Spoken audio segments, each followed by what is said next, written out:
We're going to talk about the debt ceiling. And if they raise the debt ceiling, we actually had a good friend of our next guest, astronaut Buzz Lightyear, came to the studio and gave us his opinion of what's going to happen if they continue to raise the debt ceiling and where the debt will go. To infinity and beyond! Incredible. We didn't know that Buzz was also an economist, but apparently not only is he a movie star and an astronaut, but also an economist. Welcome to the show, Dr. Thornton, and what did you think of Mr. Lightyear's assessment? Good morning. It's great to be with you. I think that assessment is pretty much right on the point. A debt ceiling has a purpose. It's supposed to be a limit.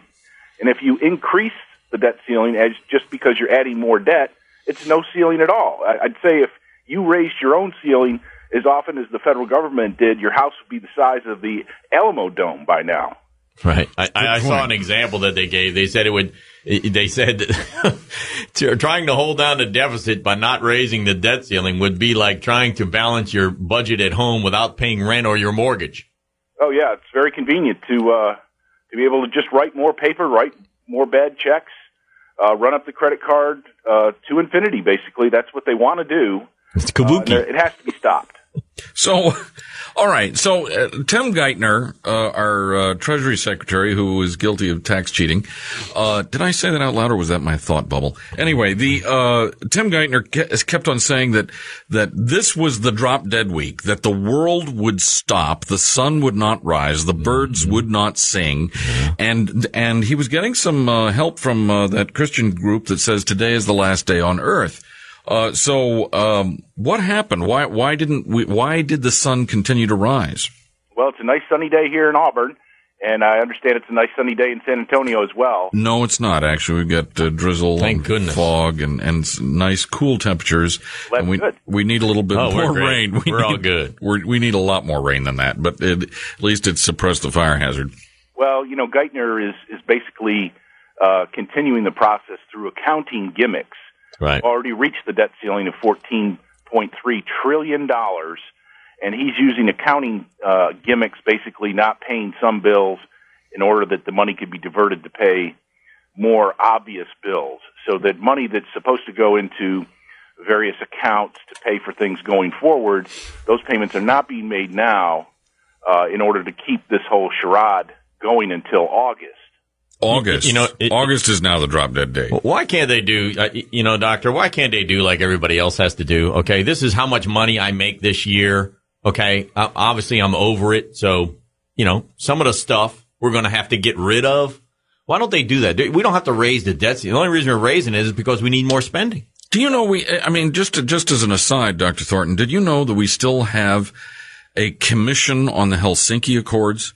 The Cold War's over, the Soviet Union died, and we still have a group of people who sit there and determine whether or not human rights violations are going on behind the Iron Curtain. There is no Iron Curtain. What's going on with that? Well, that's just one example of... Oh, yeah, you still got Y2K. Tons and tons of examples of why the government is not cutting its expenditures back to its actual budget or its revenues. But there are zillions of things. Everything can be cut in the government, and much of it, government, can be completely removed and eliminated entirely. We have 14,000 federal buildings that are in excess. Right. We have 55,000 federal buildings that are underutilized or not utilized at all.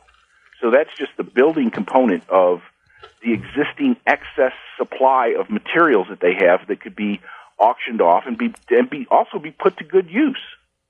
It's incredible. And, we can honestly say they do have one thing that is bipartisan, and that's raising the ceiling on the debt limit. I mean, just during George Bush, you got Mitch McConnell right now screaming and hollering about we're not raising it without some draconian cuts.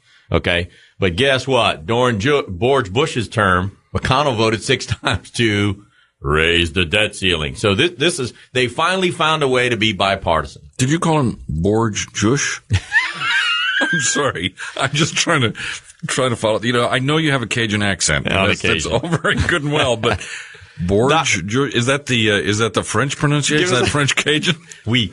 Give us a few more examples there, Doc. I mean, people out there are really interested, well, what's going on? How come we don't have any money? And you just gave us a great example with the buildings and all. What else are we talking about? How about the Strategic Petroleum Reserve. We've got zillions of dollars of oil sitting in the ground that the federal government says it needs for a rainy day. You know, you are right on target, and you've hit a hot button issue with me because we're a little pro energy on this show, but I was doing some research this week. There is 18 billion barrels of oil, which is considered to be off limits. That's on federal territory. Federal territory, either offshore or onshore, 18 billion barrels that we can't go get. I don't understand that.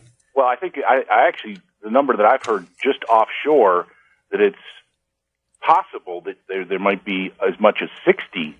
Yes, all told, but that part has not been listed as off limits. It's just suffering from bureaucratic lethargy. On paper, it's okay to drill there, but in reality, the bureaucrats are not approving any of the permits. But the Strategic Petroleum Reserve, that stuff we can start pumping out today. Yes, that's true. Reducing gasoline prices today. You know, that's money that the government can get in today. So a big part of this, the transition to a much smaller government. And the reality is they purchased a majority of the Strategic Petroleum Reserve. They purchased it at $75 and $80 a barrel. And if they put it out on the market now, the government's actually going to make money because it's now going at $100 a barrel. So the reality is that they're going to get back more than they paid into it.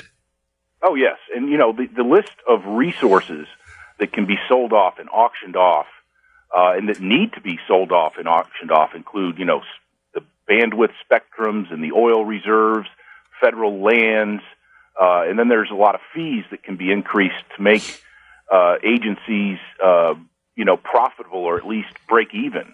So there's literally an unlimited number of moves that can be made to make government smaller and to make it more fiscally responsible. And basically we have to do this with every program, every acre of land, every building, every agency. We need to shrink that all back. So now the ideas that we've thrown out here, is this going to require congressional approval or can it be done by executive order?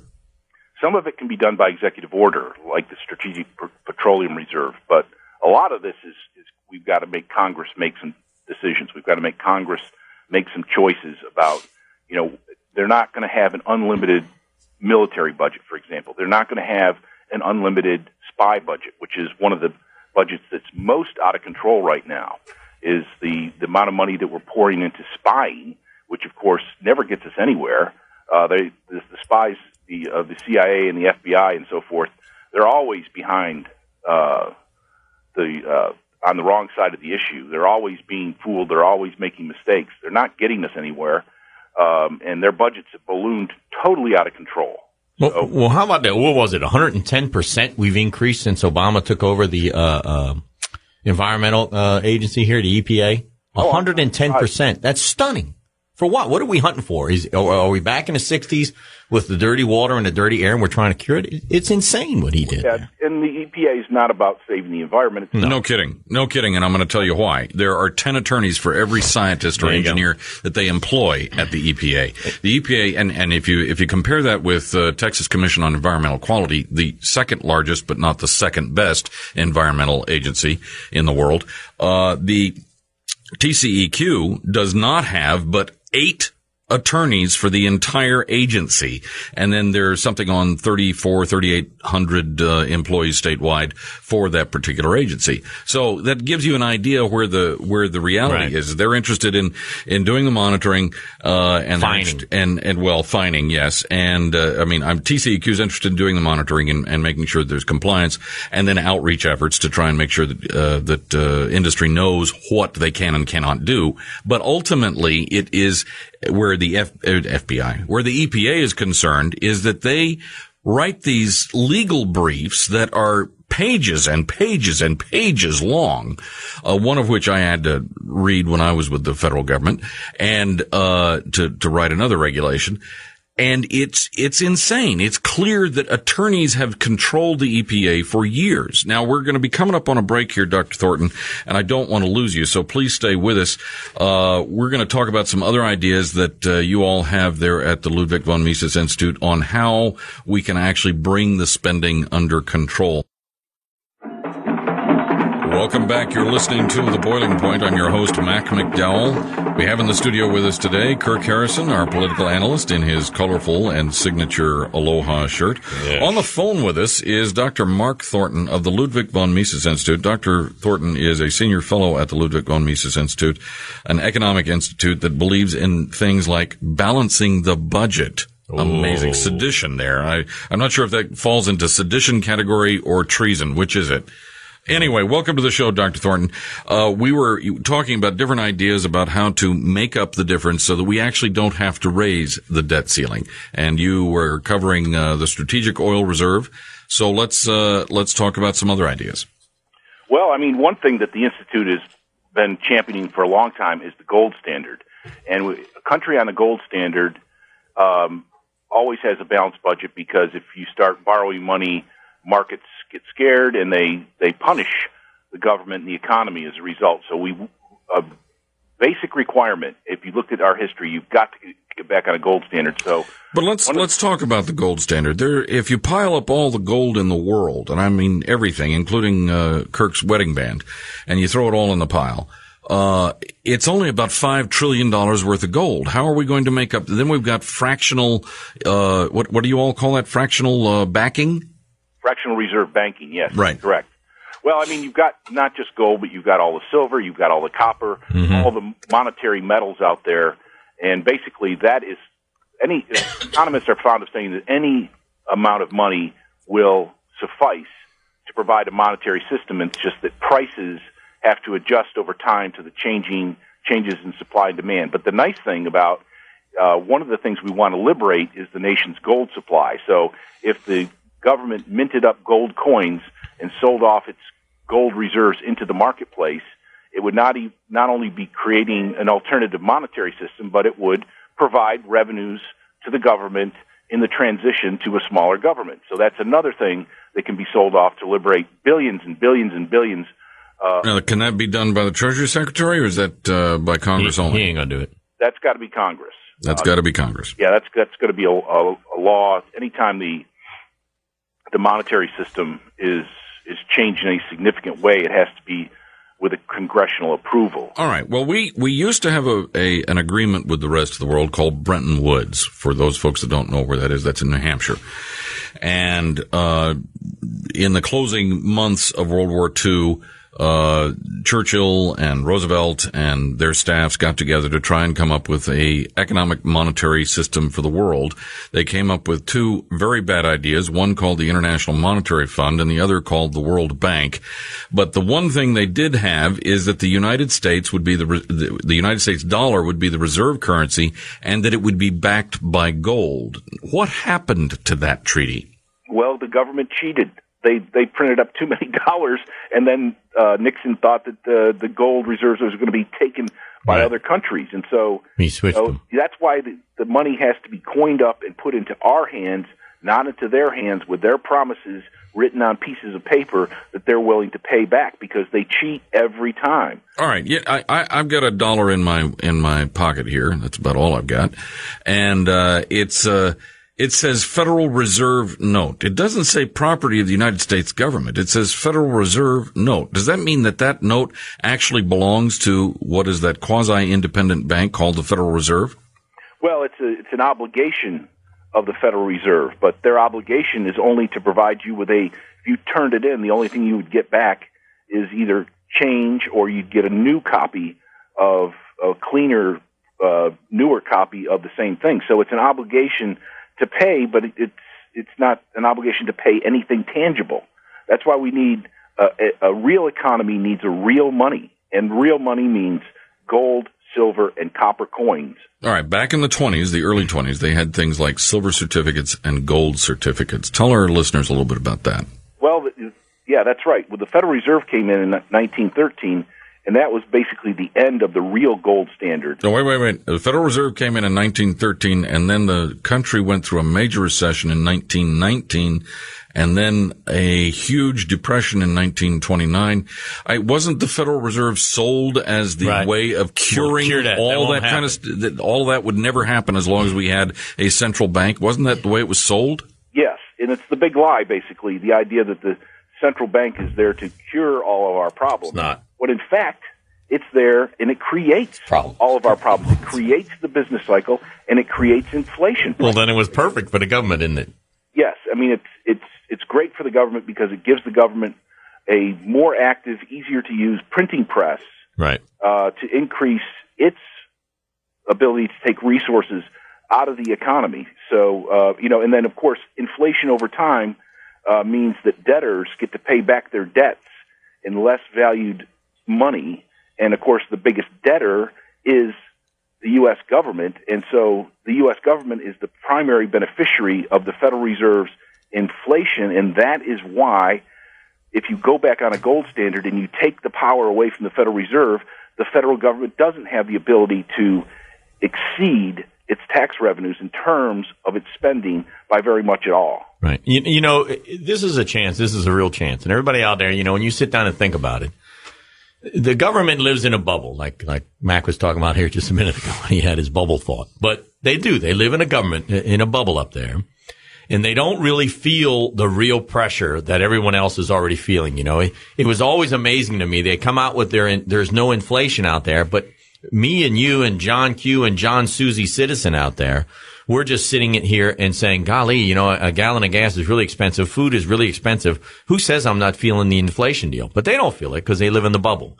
Okay. Maybe this right here, this impasse that we've come to could create the kind of pressure we need. I want to see those guys when they get in front of the doggone cameras finally. I want to see little beads of sweat on their foreheads, like a guy playing a poker game, because it's time that they realize we have a serious spending problem and we need serious solutions to it, and stop all the fluff you're giving us. I mean, if we took all the money from all the people in the United States, we still could not cover what we have right now. It's time for the government to get back to what it's supposed to do, and that's basically stick to the Constitution and stop spending our money. But you're asking a balanced budget. Right. Yeah, right. But you're basically asking an addict to commit himself to rehab. And I at this point in time, and granted, I had great hopes after November 2nd this past fall. The debt ceiling is an intervention. I understand it's an intervention, but I don't think they've got the spine. What